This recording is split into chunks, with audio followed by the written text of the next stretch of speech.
Inventuur andmekogujaga.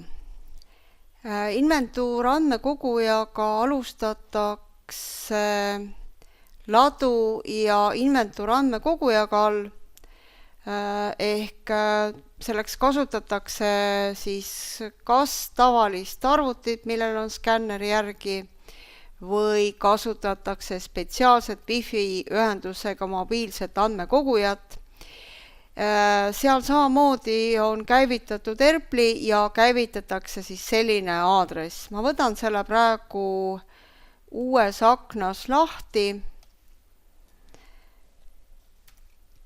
Seejärel saangi siis öelda, millega ma inventuuri teen.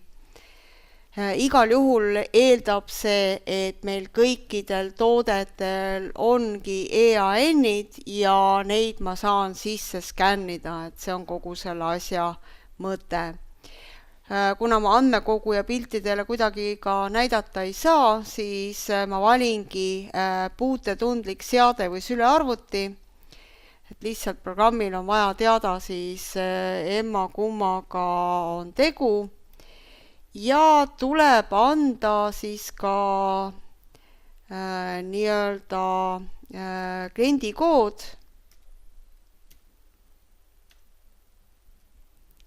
Ja logi sisse. Järgmiseks tuleb siis öelda, et kas me jätkame juhul, kui siit kuvatakse mingisuguseid olemasolevaid, pooleliolevaid inventuure andmekogujaga, aga praegu siis alustan uut. Programm laseb mul valida siis millises laos ma seda teen. Valin siia praegu meie pealao Pärnu maanteeladu nimega. Kas ma loen kõiki või vaid broneeritud eksemplare ja jätka. Programm eeldab, et me teeme proovi skännides mingisuguseid koode. Helide testimiseks praegu siis teen sellise liigutuse ja jätka. Ning sellel inventuuri lugemisel on siis erinevaid režiime.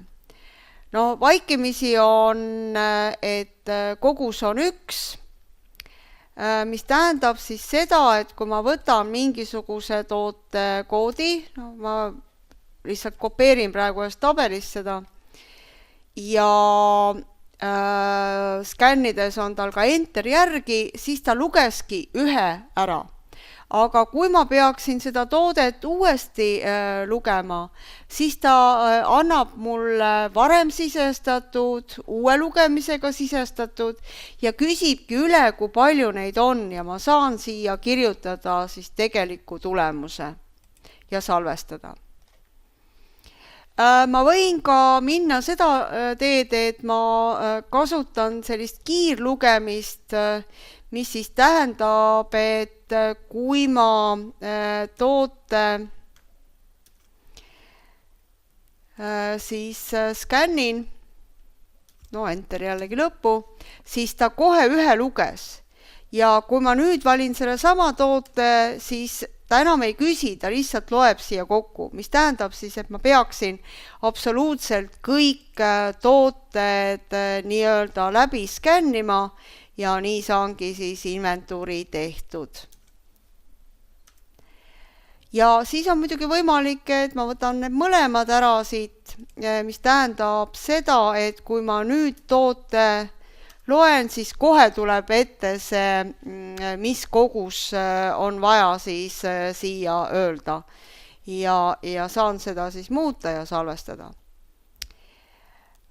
Ja niimoodi saab siis teha kogu siis oma lao lugemise skäneerides. Ühtegi toodet sinna käsitsi lisada ei saa, EAN-i väli peab tootel olema täidetud. Ja ma saan siis lõpuks teha, et ma väljun See võimaldab mul alati ka jätkata selle inventuuriga, klikkides sellel pooleli oleval inventuuril, aga antud juhul ma seda teha ei taha ja ma login välja. Mis tähendab siis seda, et kui ma nüüd lähen ladu ja inventuurid, siis siin ma leian ühe sellise inventuuri ka tänasest kuupäevast eraldi numbriga.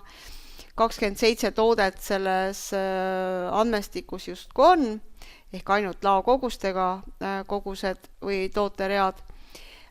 On näha, et ta on koostatud andmekogujaga ja ta on koostamisel staatusega. Ma saan selle avada ja ma ilmselt leian need üksikud inventeeritud read siit valikust. Ja edasi ma jätkan juba nii nagu tavapäraselt, et kui ma soovin, siis ma võin ka põhimõtteliselt siia ju käsitsi koguseid lisada. Ja võib-olla ikka, et ülejäänud tooted on tavakogustega. Salvestamise järel saan jällegi minna nii-öelda siis midagi muud tegema, parandama, kontrollima.